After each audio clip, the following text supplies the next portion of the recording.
Bienvenue, heureuse de vous retrouver. J'espère que vous allez bien.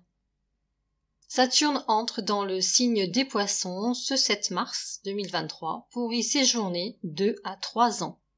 La planète, en effet, fera une première incursion en Bélier en mai 2025 et après une période de rétrogradation en Poissons quittera définitivement ce signe en février 2026. C'est un moment important. Certes, comme à chaque changement de signe de la planète, mais plus encore ici puisque son passage en Poisson clôture son cycle zodiacal. Il s'agit donc pour tous de la fin d'un cycle de près de 30 ans qui s'achève. Nous pouvons repenser à la manière dont le monde a évolué depuis 1996, année de commencement du présent cycle. Autant dire un autre monde, compte tenu de la vitesse à laquelle a évolué la technologie notamment. Collectivement, quelles sont les caractéristiques de ce transit et que peut-il nous réserver? De prime abord, la rencontre entre les énergies terre saturniennes qui tendent à cristalliser, solidifier, retenir, et les énergies eau neptuniennes qui tendent au contraire à dissoudre et ouvrir, nous pourrions en conclure que l'harmonie n'est pas au rendez-vous. Cependant, différents rapprochements pourraient néanmoins s'effectuer entre ces deux forces durant cette période. En effet, Neptune dispense dans le signe depuis 2011 des idéaux, des intuitions, une sensibilité et des aspirations relatives à la spiritualité et à l'invisible. Or, l'arrivée de Saturne va aider à leur procurer l'appui matériel, l'ancrage nécessaire pour se structurer de manière concrète et construire un espace propice au développement de ces forces réceptives émotionnelles. Individuellement, ce transit saturnien, assimilé à un passage en maison 12, peut être synonyme de bilan plus ou moins conscient. Il peut nous mettre face à tout ce que nous avons vécu ces 30 dernières années et raviver partiellement nos peurs, nos angoisses existentielles, générer des sentiments d'incertitude, de rancœur, de regret, des tendances à l'isolement. L'impact dépendra surtout du thème natal de chacun et des interaspects formés par ce transit. Afin de bénéficier de ce que la planète peut nous apporter de mieux, il conviendra en conscience d'abord d'accueillir nos ressentis. Surtout ne pas les mettre sous le tapis. Si des émotions fortes ou la colère nous envahissent, de les contempler et de tout faire pour en comprendre l'origine, comme le ferait une maman bienveillante avec son enfant. S'écouter et se pardonner si nous avons le sentiment de n'avoir pas fait ce que nous pensions devoir faire à tel ou tel moment. Ensuite, réparer ce qui peut être réparé et abandonner ce qui ne peut plus être conservé dans le cheminement futur.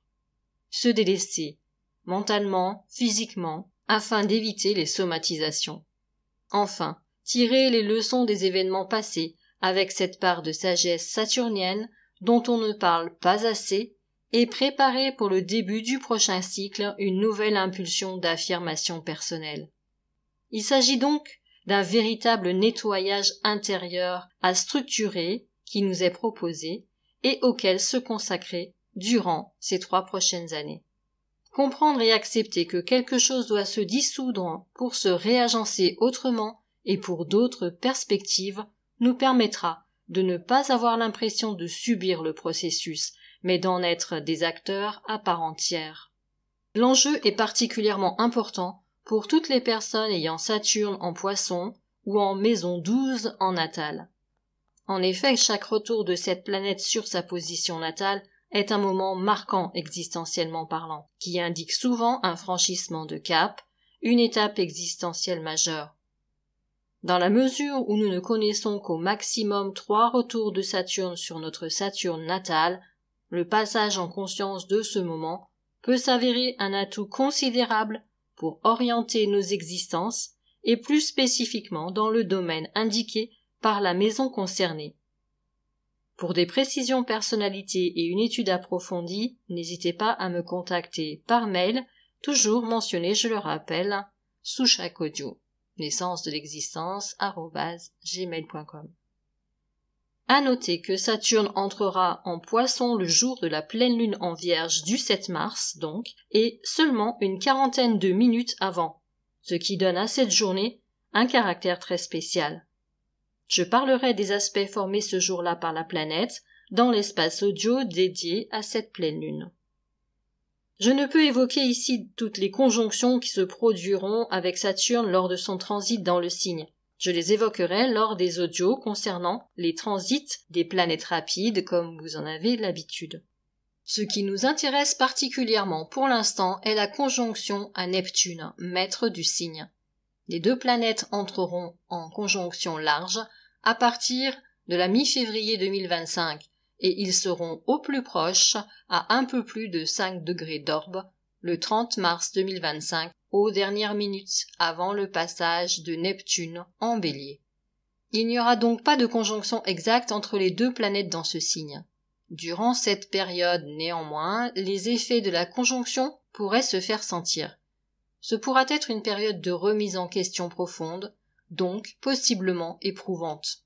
Une opportunité idéale pour prendre le temps de réfléchir sur le sens de la vie, évaluer nos idéaux, voir où nous en sommes par rapport à la réalisation de nos aspirations essentielles, et ainsi réorienter nos buts à long terme dans une démarche existentielle davantage en phase avec ce que nous sommes profondément. D'un point de vue planétaire et civilisationnel, cette conjonction, même si elle n'est pas exacte, est importante puisque, lors du dernier passage de Neptune en Poisson au XIXe siècle, les deux planètes ne s'étaient pas retrouvées en conjonction dans le signe. Il faut remonter au XVIe siècle, en 1523 exactement, pour retrouver une configuration de conjonction Neptune-Saturne en Poisson.